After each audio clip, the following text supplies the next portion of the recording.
Welcome back to RamZland. Today I want to talk to you about the science behind smoke rings with my fog cannon. Check this out. So all I'm using in this investigation is my big Vortex cannon, my mini Vortex cannon, some fog liquid, and my fog machine.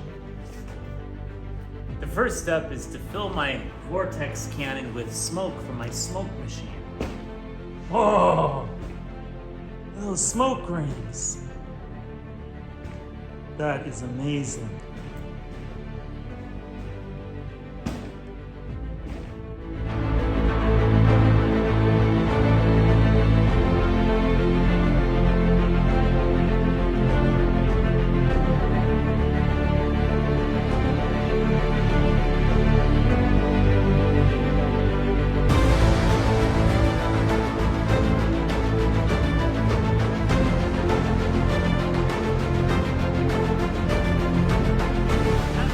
Smaller Vortex cannon with some fog. Here we go.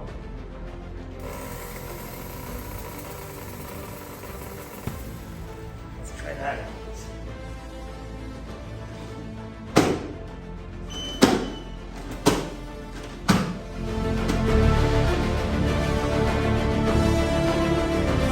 Another exciting way to illustrate your Vortex cannon is to fill it with hydrogen gas and to shoot a vortex ring at a burner.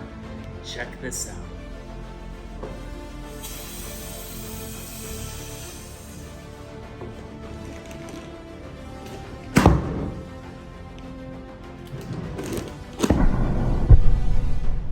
Of course, another fun thing you can do with your Vortex cannon is knock over pop cans. Check this out.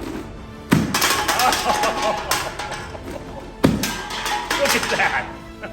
So what exactly is the science behind smoke rings?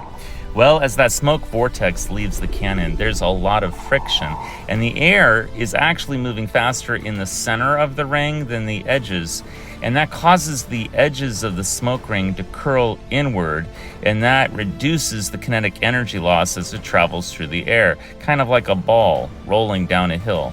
Smoke rings also illustrate Bernoulli's principle. As you increase the speed of a fluid, you decrease its pressure. So as long as the smoke ring is moving faster than the air around it, it continues in a flow rate of low pressure. And once it slowly starts to slow down, then the air pressure around the smoke ring causes it to collapse. I hope you enjoyed today's edition of RamZland, and I'll see you next time.